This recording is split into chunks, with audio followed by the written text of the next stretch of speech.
Welcome to RVing in New England. Glad to have you with us this fine Wednesday night. 85 degrees up in Maine. And where is it where you are, John?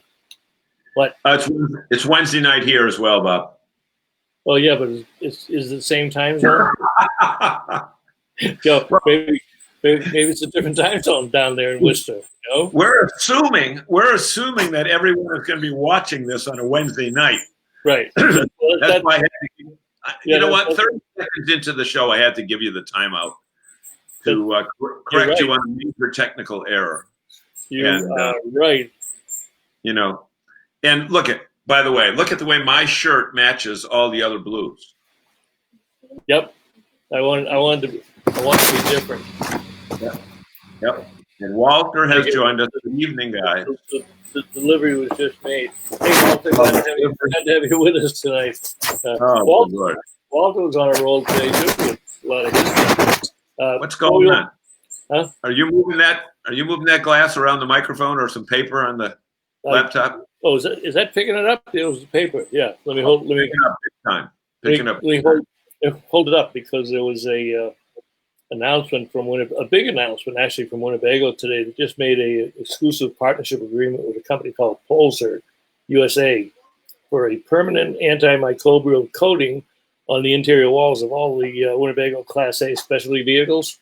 So it kills 99% of all the surface microorganisms. And I assume they have either a 1, maybe a 2-year exclusive agreement with that. But that becomes important because on their specialty vehicles, and I assume it'll make its way into the conventional. Bob, describe what you mean by specialty vehicles, because we don't want people to think that these are just custom-made RVs that anybody can buy. These are for the medical field, like blood mobiles and that type of thing, right? Right. They take a couple of their Class A units and they'll outfit them pretty much any way somebody wants. You could have a classroom, you could have a veterinarian office, you can have a medical lab, you can have a oncology road visit machine, you can have a blood lab.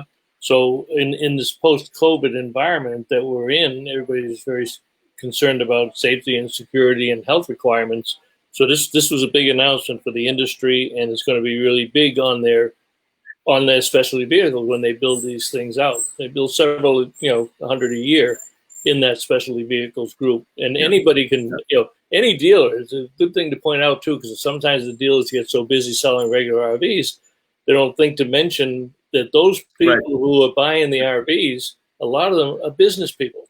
Well, and as we know now, there are more new people entering those RV lots than ever before. And you know what? You bring up an absolutely great point, because it really takes an out-of-the-box salesperson, thinker, to find out what type of business that new RVer is involved in, because there may be another sale somewhere in the pipeline there based upon what they do. Now, you said in this post-COVID environment that we're in right now, you must know more than me, because I think we're still in the midst of it. We are. We tend to call it post-COVID, but you're right. We're still in the middle, and it's going to be more important going forward. So a lot of these companies, and when you think about it too, for companies and businesses, having a mobile environment that is safe and secure and healthy, because you have a lot of people in remote work environments, you can then take your office to them, you can take your product to them, and that's the nature of how we're going to be working for a long time. So a long time might be forever, because I know that a major employer in Worcester just said that they are closing. They're going to close that major office downtown with 300 or 400 people. Okay, they're closing it. People are going to continue to work from home. I was at another business today and talked to one of the managers. He said, "You know what? Our business is pretty much where it was prior to this thing starting." And I said, you kind of realize you can work with a lot less people. He said, "For sure."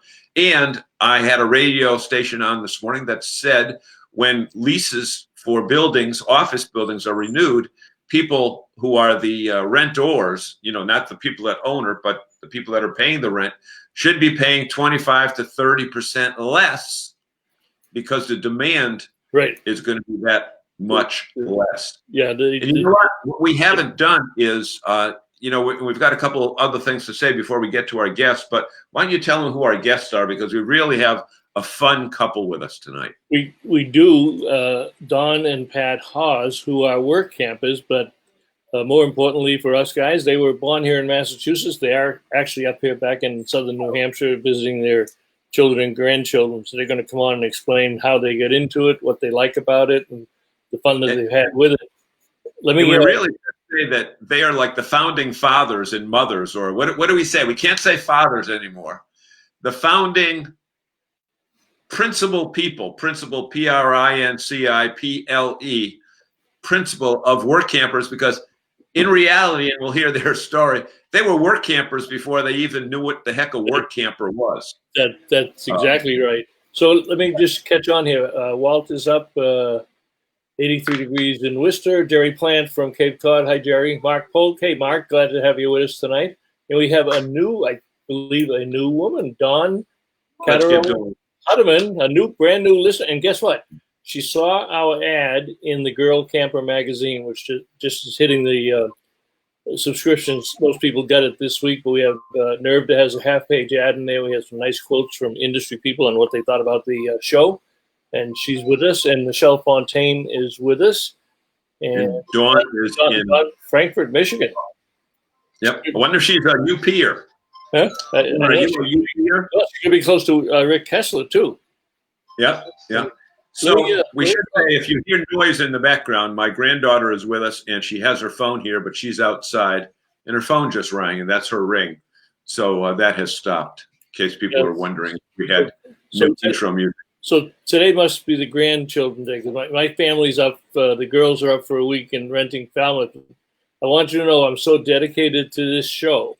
This is what I'm missing tonight. Right outside my window, right behind me here, the family is feasting on lobsters. But I said I have to pass up for it, and I'll have some lobster meat and some crab cakes and after the show. So that's what I gave up. Let's go to your little project. I don't want to lose too much time here. Don and Pat, this was unplanned, folks. Let me tell you. Right. So Ed Hurlburt just signed on and said, "What's up?" Now, you didn't tell him that we were going to talk about him, did you? No, I didn't. Okay.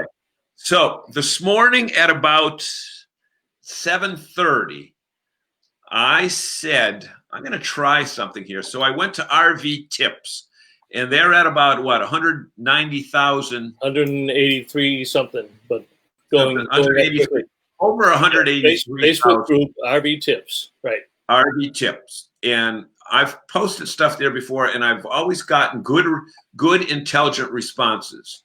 And so here's what I posted. Tell us the type of RV that you own. Tell us the brand of RV that you own, and simply say yes or no. Would you buy that brand again? That was it. Okay. And by the time I had a chance to get out of that and look on the page, I see the right side of my Facebook page lighting up, and I thought that I had done something illegal and that Facebook was going to, blow me out of the water. And in the first 40 seconds, I had 9 answers.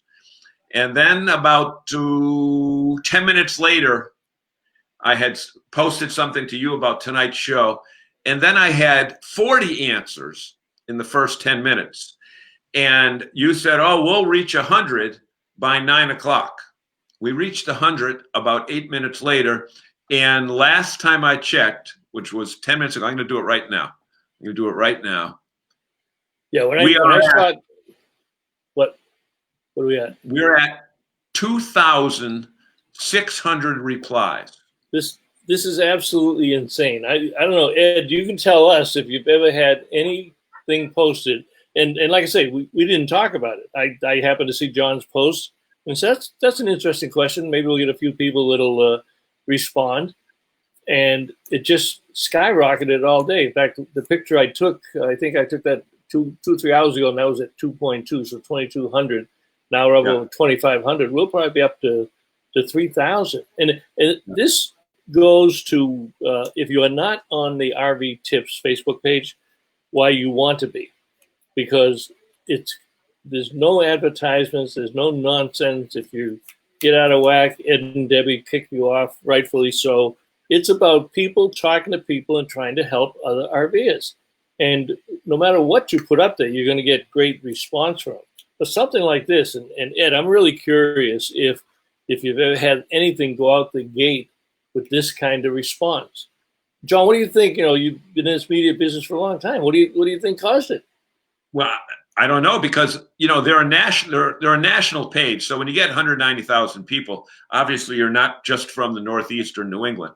And I was just checking, clicking on the names of the people that responded, and they're on the West Coast. They're all over the country.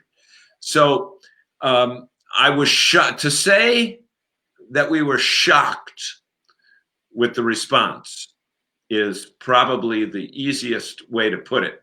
But overwhelmingly, in fact, why don't we do this, Bob? Why don't we not tell the people, but come back, you know what, about 7:15, about 45 minutes into the show, we'll tell you what the vast majority of the results were. But I will tell you, even our fans have started posting yes in terms of what they have, and they're going to do it again. So we'll have some commentary on that. So let's get into the meat of the show, because they've been sitting there listening to us, wondering, do these two guys ever shut up? Well, the answer is not on Wednesday night. No, we don't on Wednesday night, and we're both Italian. So Don and Pat Hawes, welcome to RVing in New England. Great to have you on the show tonight. Oh, I didn't do his microphone. See, I told you. Now, all right, I got your microphone. Yeah. So again, he said he was going to forget. Yeah, Ed Hurwitz said, we'll keep going up. We're going to file for our own zip code soon. LOL. Now, Bob, didn't you warn people? This call for another timeout.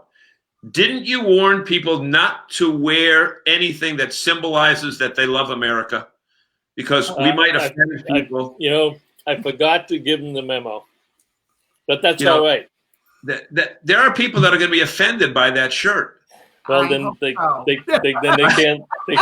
can't be on our show. Then tell them to get off. That's right. Yeah. Go find another site to spend their Wednesday nights with. Yes. Good thing I didn't hear mine that has the oath on it. There you go. Come around this way. Tell us about your crazy journey.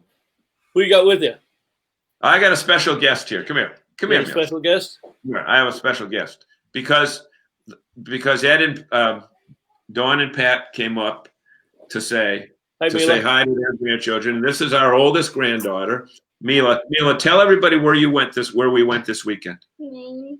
And what do we do in Maine? Go to a campfire. And did you have fun?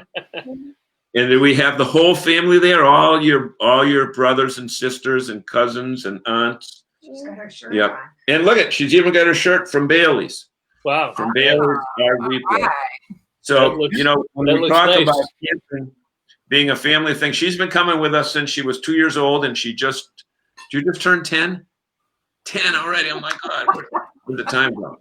And she got her looks from the other side of the family. Yeah, exactly. She got it from Mary Beth, right? Yeah. Exactly. Hey, she was just in a Winnebago commercial. Awesome. She made it into that Winnebago thing. But anyway, you know what? We talk about that, and the thing that I wanted to say to you guys right at the start of the show is when I listened to your interview with our friend Greg Gerber, I said, you know what?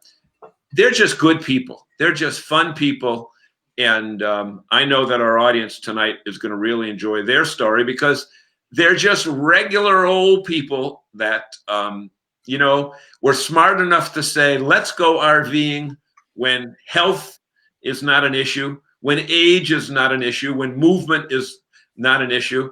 But my only question to you is, do you regret that you did it so young? The only regret that we've ever had is that we didn't do it sooner. Right.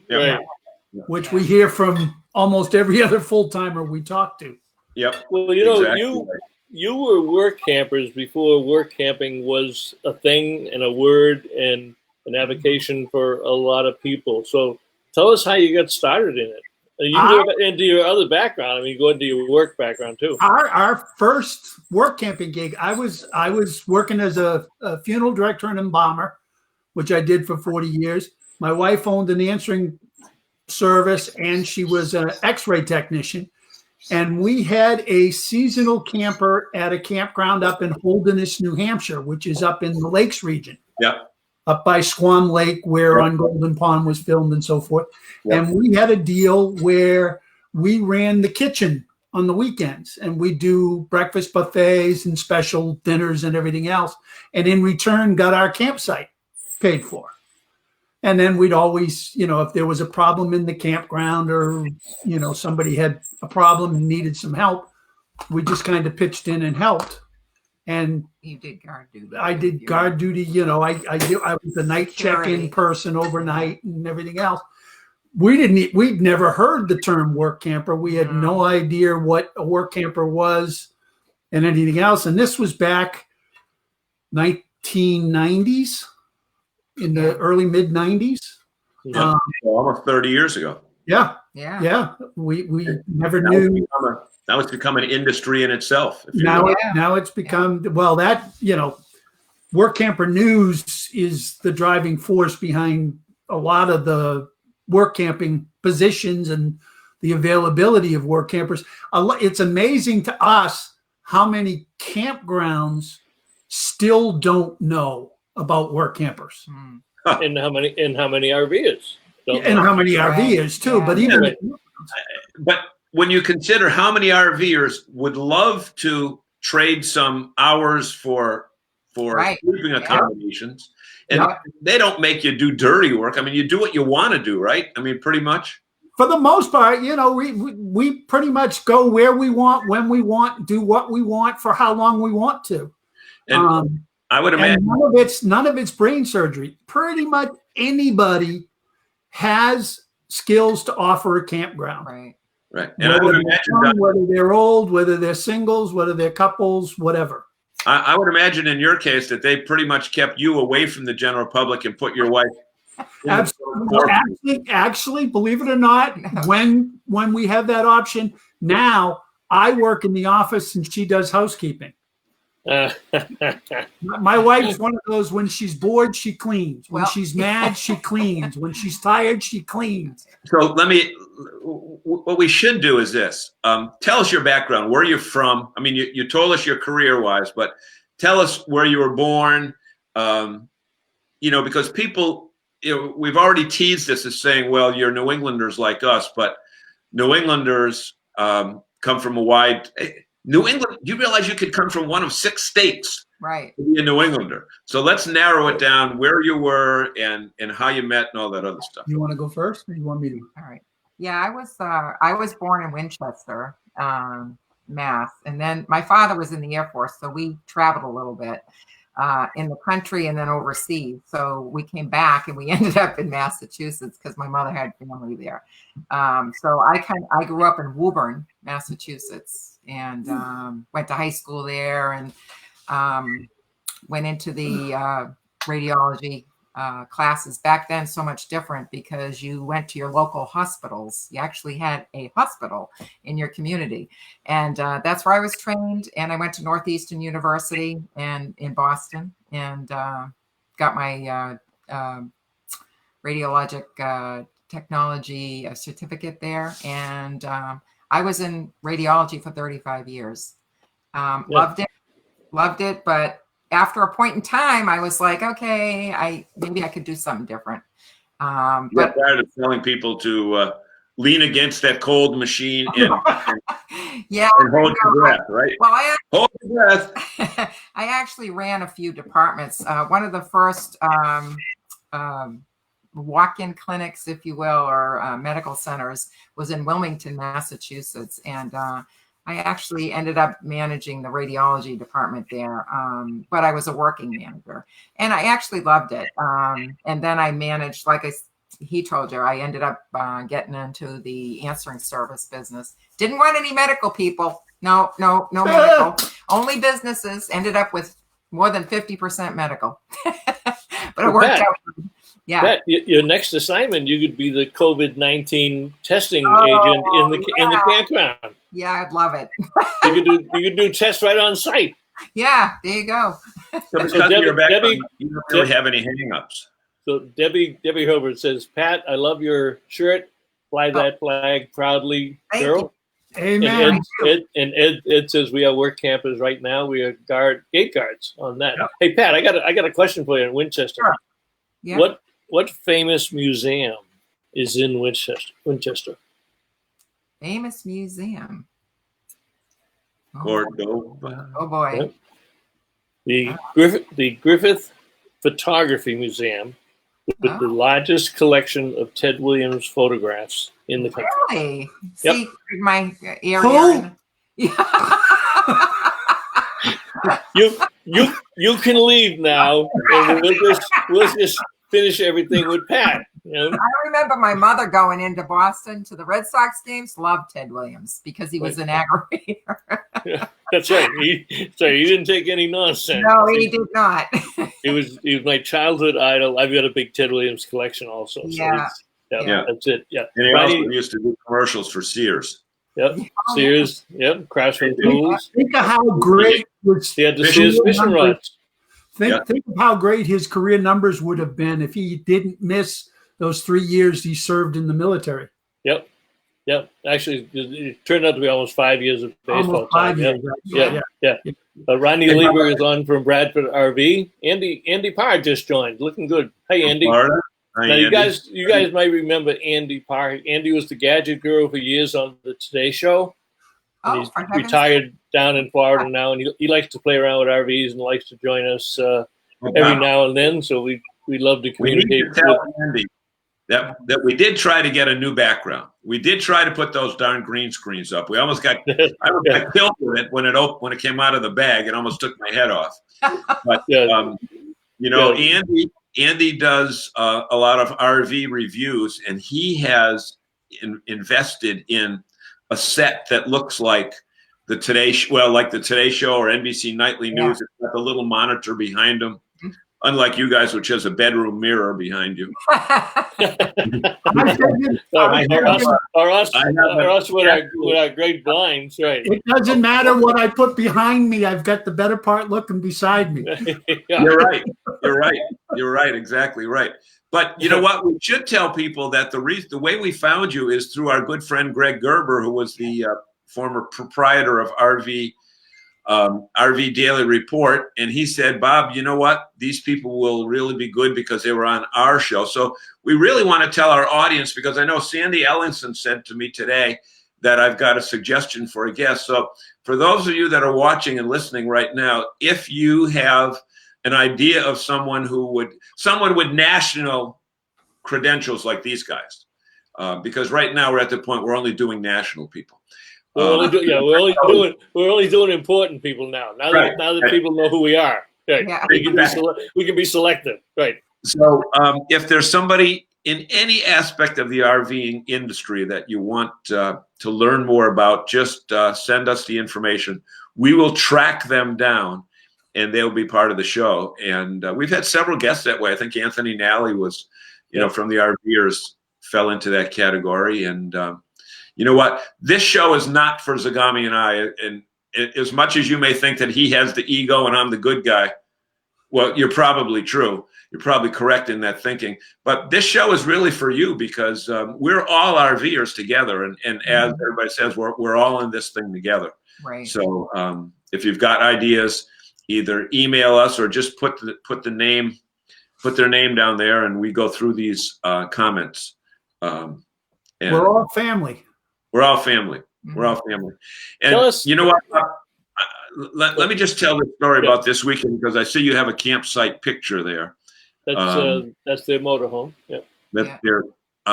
This past weekend, I had an opportunity to take the whole family, all 6, 8, 10, 12 of us, up to Bailey's Campground in Vermont. In Scarborough, Maine. And we had 2 RVs. We had the one that we own and the one that Winnebago wanted us to do a review on. But I'll tell you this, just getting around that campfire, when you say we're all family. And then what happens is the people from the other campsite come over. Yeah. And the thing that we're finding out, and you guys tell me if this is true, our audience tell me this is true.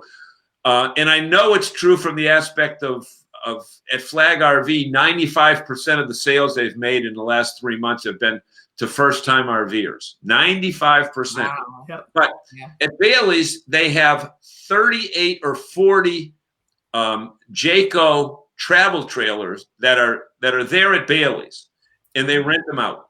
Yep. They rent them for the week or the night or the weekend or whatever it is. But they're sold out through August. And when I talked with Galen Bailey, he told me we're getting people here that have never even been inside a campground before. So I think the crest has not even formed yet with the number of new people that are going to be coming into the RV community, because we had 3 people in 1 hour come up to us with that Winnebago Vita and say, "Hey, I've never seen this before. Can you tell me a little bit about it?" I said, "Not only can I tell you a little bit about it, I've got a brochure right here. And where do you live? And here's the dealer." But I only say that because Don said we're family. And if any group of people that have anything in common, to call them family, it certainly is RVer. Would you agree with me that, Bob? Absolutely. And actually, Oh, there it is right there. you're done with the Vita, so I'm going to pick it up this weekend, and I'm going to take off for a couple of weeks up to Bar Harbor and Acadia and Did I Booth Bay take that? Harbor. Huh? Did you Did I take that? I didn't take it. You must have taken it. I must have. I don't know where it is, but Maine RV and Camping is on Howdy tonight. Oh, it's Martin. Martin. Oh, Taylor. Martin. And, got a new name. yeah, down there. Martin. So Don and Pat, Mhm. of your assignments, you probably get this question all the time, but which one did you like best, and which one will you never go back to? You don't have to mention the name of the place, but Which one did What- we like best? Every one of them was different. And we've been very, very lucky. I don't think we've done any place that we would not go back to. that's great. We've That's interesting. we've That's been very right. blessed. We've been Yeah. very blessed. The places that we have worked camp, the jobs that we've done, the people that we've worked with. Because the one thing, and we say it all the time, we haven't worked for anybody. Right. The whole We time always- we've been work camping, we've worked with people, not Mm-hmm. for people. Give us an example, Pat. Give us an example geographically. Where have you plied your trade? Well, one place in particular, when we first started out, we went to see the Grand Canyon because that was #1 on our bucket list. Yeah. So we're in Arizona, but we also had a work camping job that we were going to go to as well in Yeah. Arizona. We Yeah. went to the KOA in Salome, Yeah. Arizona. And it was in the middle of nowhere. Was it near Williams? Sorry? Was it near Williams? Nope. No. It was halfway No, between between- Wickenburg and Parker. Parker. We were so far in the middle of nowhere, the nearest Walmart was an hour away. Yeah. Wow, That's tough. That's tough. It was the middle of the desert, but it was nice. There were a lot of ATVers in the park. Yeah. And you could go right out the back gate of the campground and be on the desert trail. Yeah. So, it was great. We worked there. I worked the office and maintenance. Pat did housekeeping. We both did movie nights, and we worked with another couple to run. We had monthly dinners. Yeah. Breakfast in the Breakfast morning. every weekend. Yeah. We just had You them. only ate once a month? What's that? We have dinner every week. You only ate once a month? Yeah. Were you that desperate? Because it's lobster and you can only afford one somewhere. There you go. This particular campground was not a KOA. It had just been bought by KOA, and They were it was transferred. transferred. Yeah, and it was sort of we were sort of in on the ground floor there, if you will, getting in to be a KOA, turning it to a KOA, and they started implementing some things like a campfire that a community campfire, right? And it went over well. Movie night went over very well, and the place was always packed. There were people that would return every winter, and they knew each other. They all had their groups and played games, but they participated in a lot of this extracurricular that they didn't have offered to them before. Hey, you don't have a Greyhawk, do you? Yes. Yes, we do. Uh-oh. No, Don Verone's not on, so we won't get photo bombed. We have a friend that had didn't have such a great experience with his Greyhawk, but that's all right. Hey, one of the assignments that you had that I thought was very interesting, because we've had Terry Cooper on the show, we've had Steve Anderson on the show, and for people that don't know that aspect, they are the creators of the National RV Inspection Academy, Training Academy in Athens, Texas. Yep. And you were the first work campers hired when they bought the Texan RV ranch. Yep. You were the first work campers hired down there. So you have a nice, and they are just tremendous people. Yeah. We had, when we first went full time back in January of 2016, we had signed up for the Work Camper Rendezvous. We were already members of Work Camper News. I was familiar with Terry Cooper and his classes. So in the first year that we were full-timing, we went to Rendezvous. We took Cooper's course, became an RV tech through Cooper, and then also went on and took the training to be an RV inspector before they ever even bought the park. Yeah. Mm. So Now go ahead. So when we found out that they were buying a park, we got a little aggressive and started firing emails down there going, hey, you going to hire any work campers? Because it's a great place, a great curriculum, great group of people. And they hire work campers that they can use both for the park, but also for the school itself. Mm-hmm. And they can, make an arrangement with the school where they can do some work camping hours and trade it for some of the tuition. That's a great idea. If you had to do it over again as far as the work camping thing, because I'm looking for Audrey Foley to join us, because we've talked about this topic before. Yeah, and so many times, right? Several of our regulars that have said, man, that is what I want to do. I mean, these are high. Her husband's a fire captain or, way up there in the fire department. Yeah. And she's been high tech in Boston, driving 75 miles one way to work every day.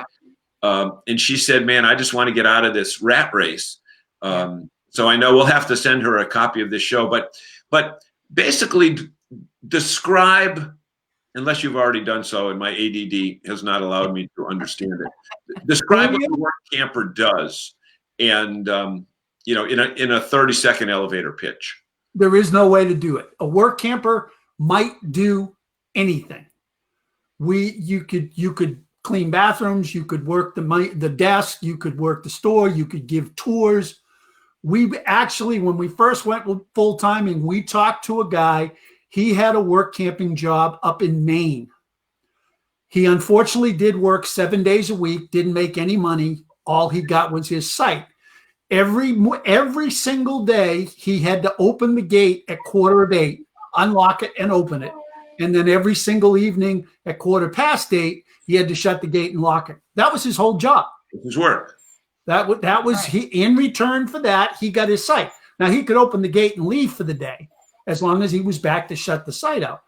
Then you've got other places where they ask you for full-time. When we were at the KOA in Salome, Arizona, we both worked 40 hours a week. But you also got paid. But we got paid for every hour that we worked, in Okay. addition to getting our site. Right. Okay. So let me stop. So you get paid, and you got the site, And I Yeah. got the site. but you had a 40-hour job. Yeah. Yep. Let me stop you for 1 second here, because I think, I know the answers that you're giving me are the traditional answers of, what needs to be done at a campground. But Bob and I have seen, and maybe you've seen yourself, that there are a lot of non-franchised RV parks that really don't know what the term marketing is.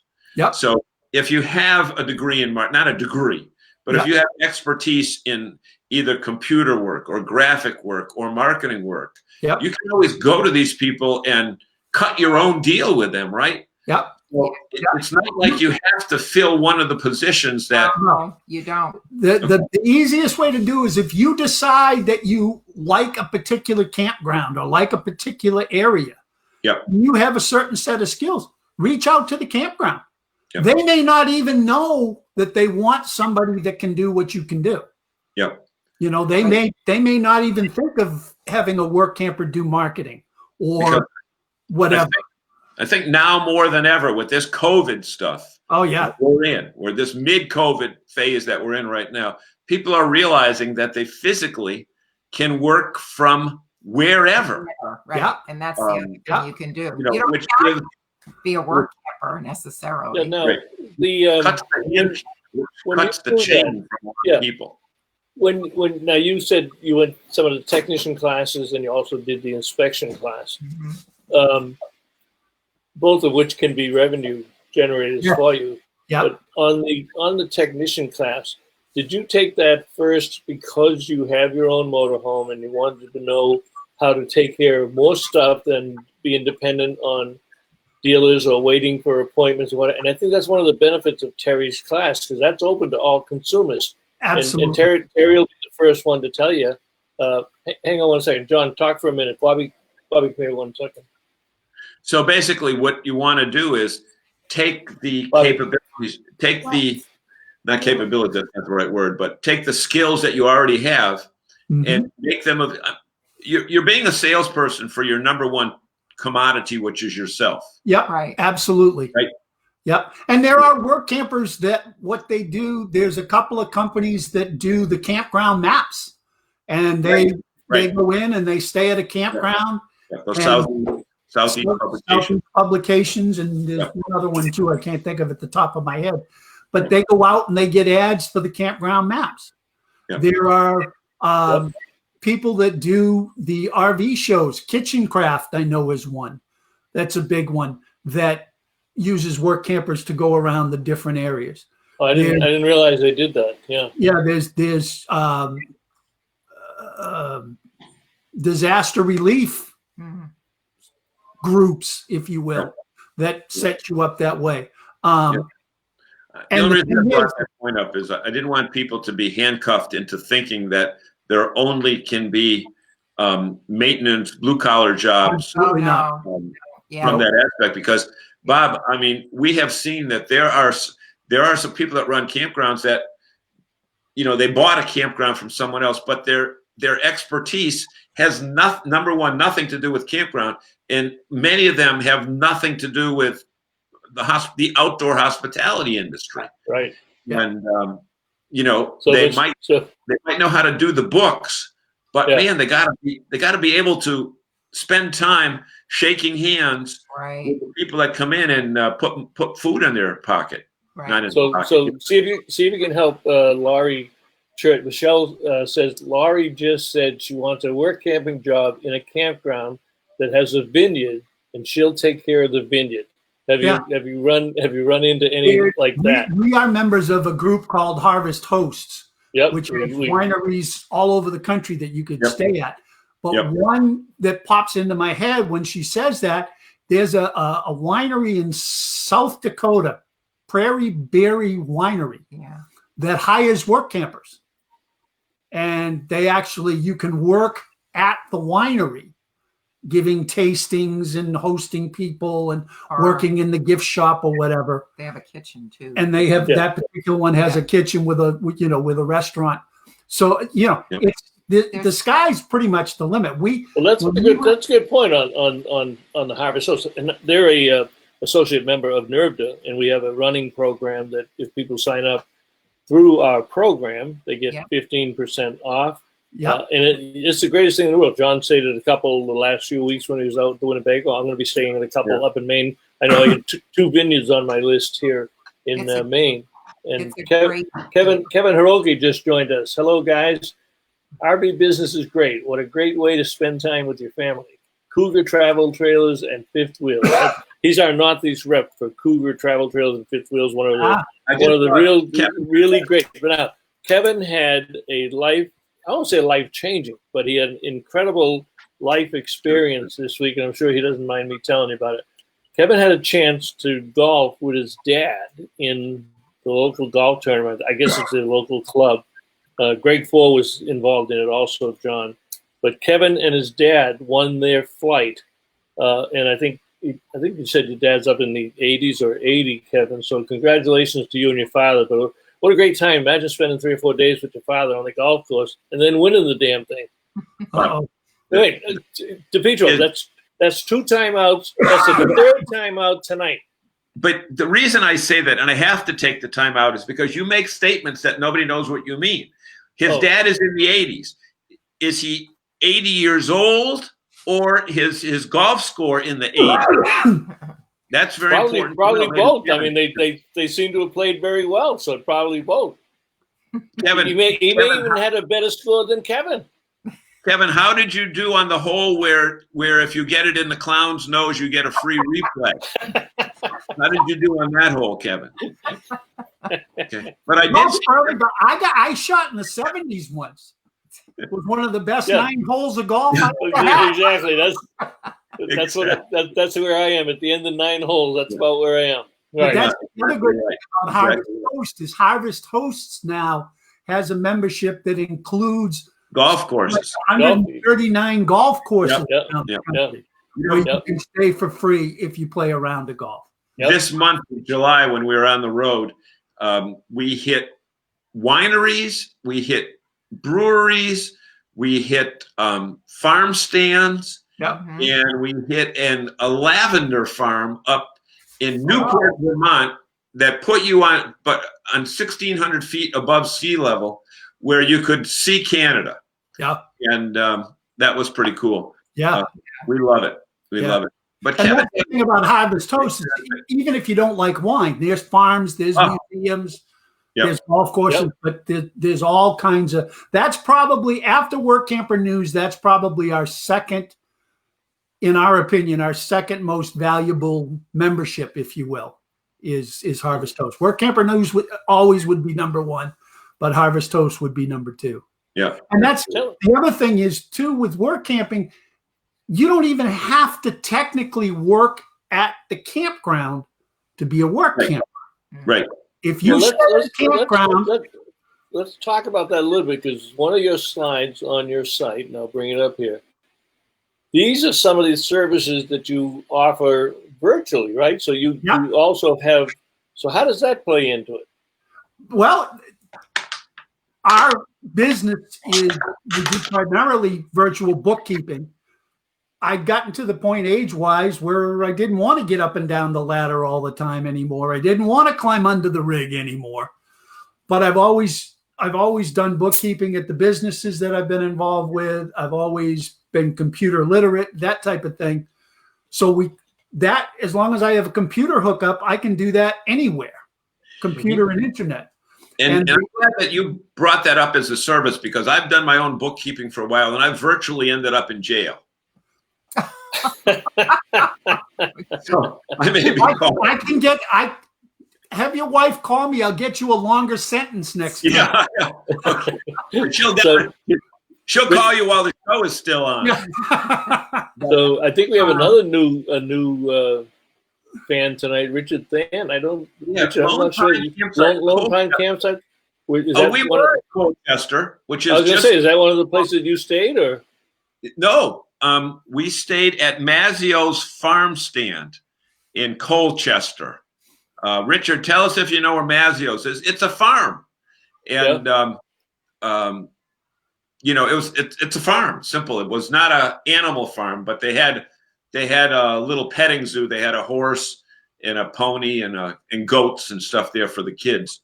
But boy, they had the freshest cider donuts that we went in and. Oh God, I love it. I remember Colchester, right outside of Burlington. Yeah. Hey, Jesse Bassett's with us tonight. Jesse hasn't been here for a few weeks, but he's got a good excuse. He's with Gander RV out in West Hatfield, Mass, and they're real busy selling units. He's posting all his successful sales. So you're excused, Jesse, because I know why you're so busy out there. But we appreciate you jumping back on with us tonight.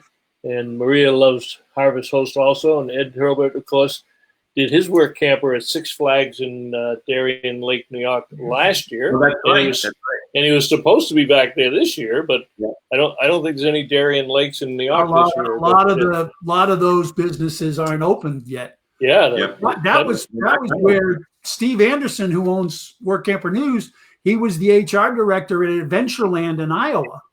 And that was when he first got involved with work campers. Yeah. That a lot of, because a lot of the people that staffed the amusement park were work campers. That the RV park is right next to the amusement park. Mm-hmm. You know, we were camped in Benson, Arizona at the Escapees Co-op there. And we met 3 guys, totally random, parked throughout the park. And they had their own RV repair business on the side. That was kind of like their side hustle.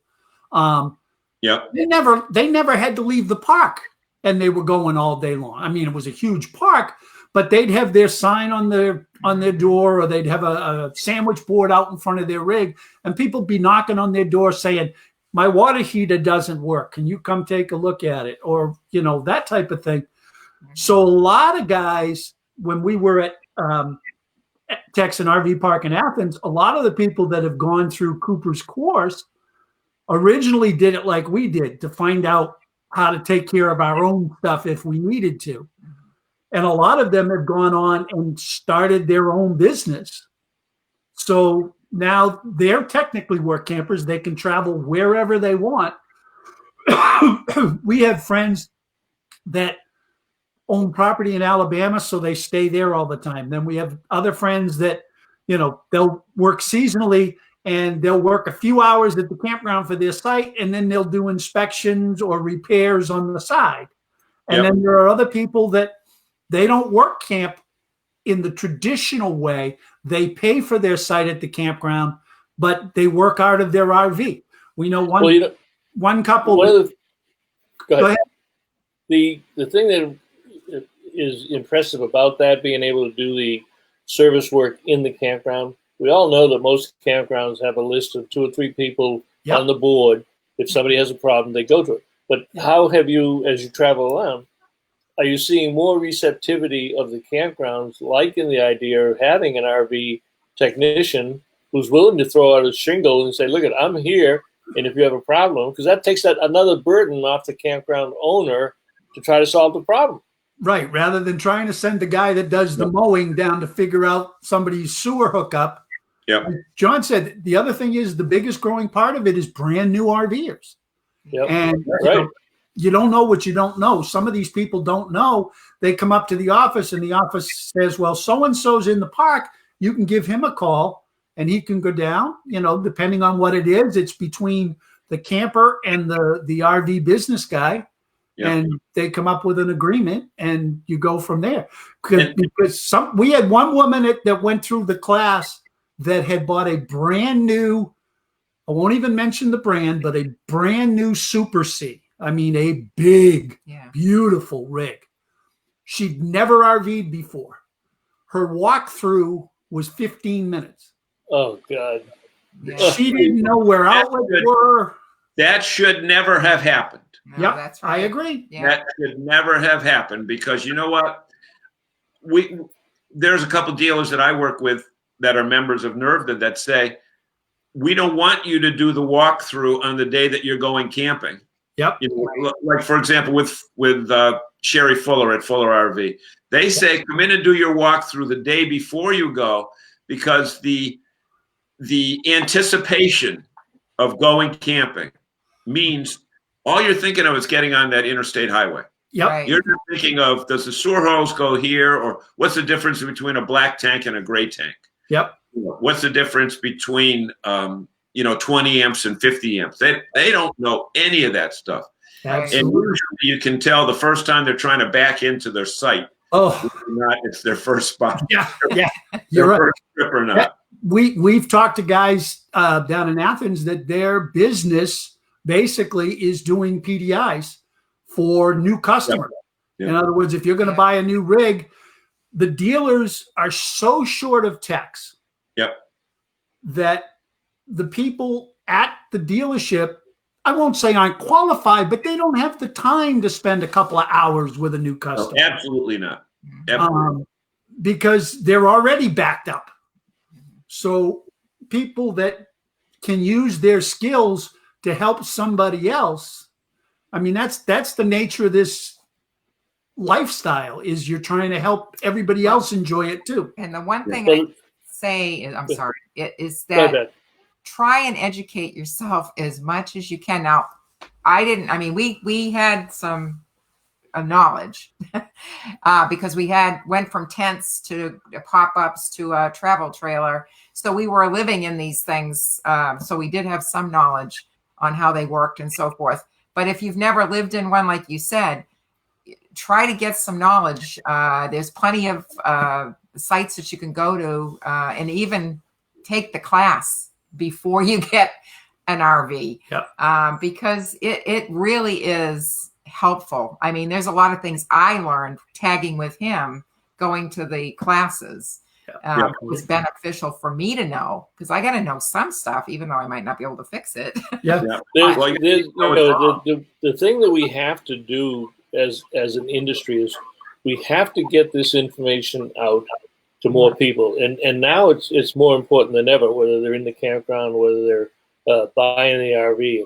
You know, Mark Polk, who's on with us tonight, has RV Education 101. Him and Don, and with their books and DVDs, and they're online streaming courses. So when you get to a campground, you can just go online and pull down the courses, take them at your own speed, but take them. And I can't tell you how many times I go on these forums and I see people getting the wrong information. And I just put in there, say, go to RV Education 101, and you know they just bought a fifth wheel, don't know what a fifth wheel is.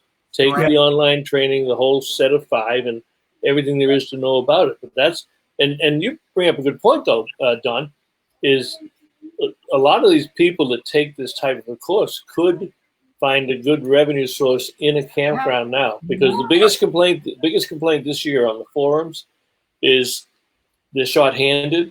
They didn't know how to start the season. They're working harder than they've ever worked, but they're also having more challenges with the people because we're pushing people out there. You know, we all take it for granted. We've been doing it for 20 or 30 or 40 years, so we know what it is. But we're always willing to help the person next door. But they're flooding the office because they don't know the basic hookups to put that thing in there.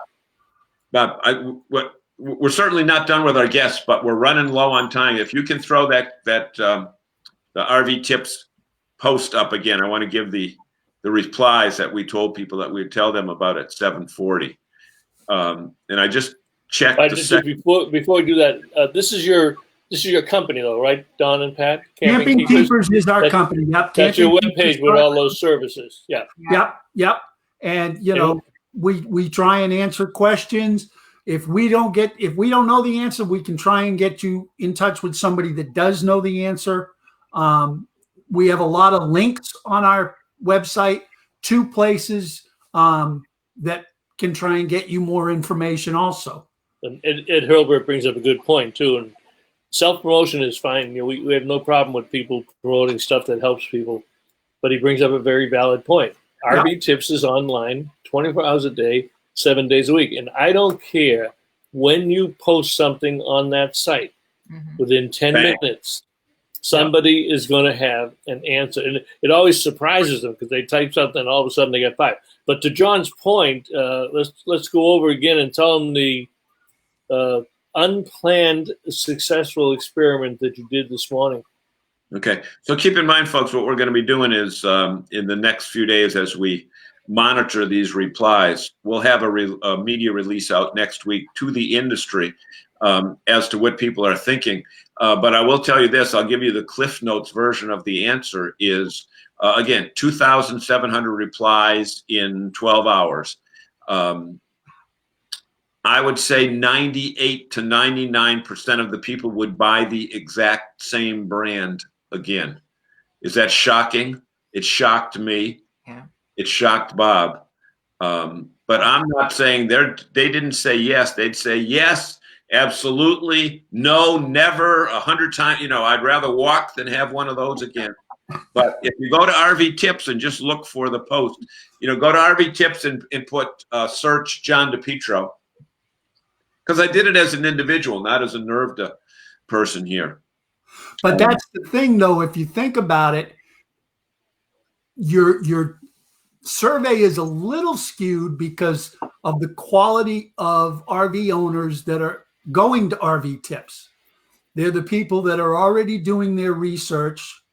They're already belonging to Facebook groups to find out the information. So I'll bet you a lot of those people that said absolutely yes had done their research ahead of time. You know what?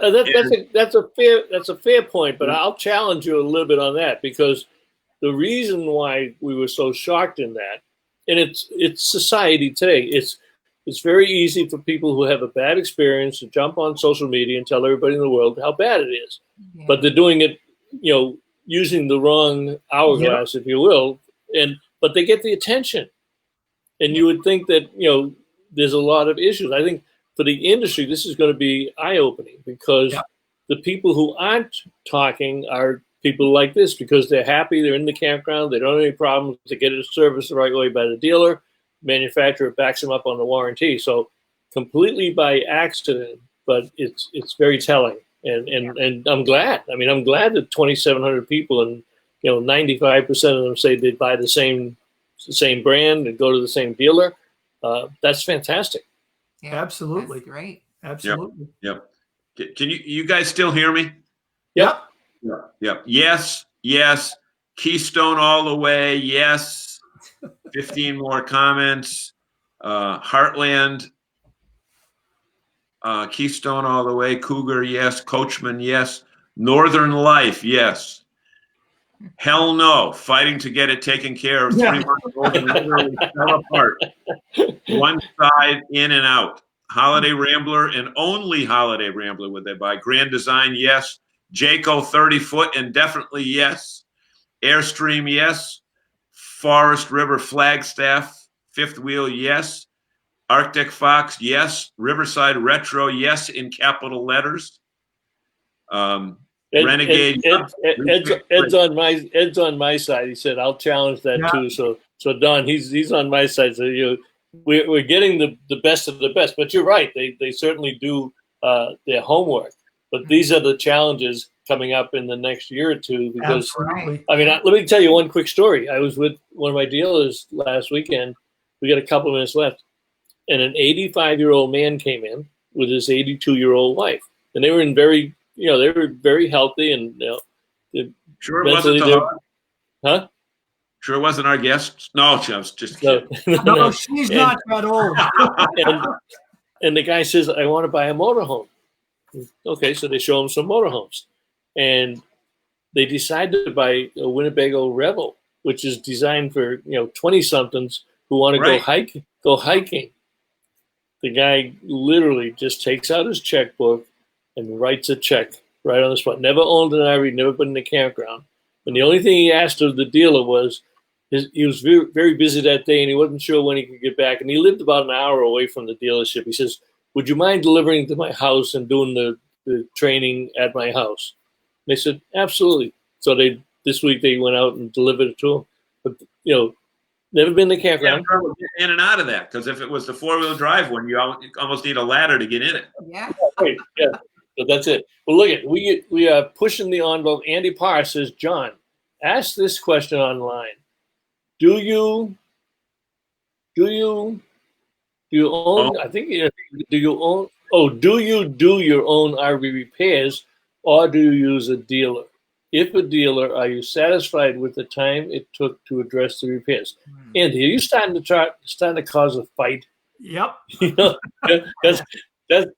I'll leave that up to John if he wants to do it. That's a good question though, because and it's in a similar vein. So you're right to think about it in the same context, because it's such a I don't want to call it a simple question. It's a very in-depth question, but it sounds so simple. And like you say, you'll probably be at 3,000 before 10 o'clock tonight. Frank Kate says, "I appreciate your strong point about doing one's homework.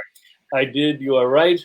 Mark Polk, good show. Have a great night, guys. Andy Parr says, yes. Nicole says, "Love our Keystone." Yes, we do our own service. Boy, they're piling in there. So Don and Pat, one thing we ask folks to do tonight, tomorrow, when you have a chance, go back in. This is archived on the site. We'll also send you the link to it so you can share that with your friends, and we'll send you a YouTube link. We post it on YouTube. But if you would go back through the notes and see if there's any that we missed that you might want to answer personally for them, Sure. to do that. And we sincerely appreciate you joining us tonight, and certainly appreciate Greg Gerber passing on your information to us. But now you're part of the family, so you're right there. Well, Very good. well, We had a thank good you. time. We had a great time. And go enjoy your leftover lobster. Yeah. I'm going to do that. You never Right.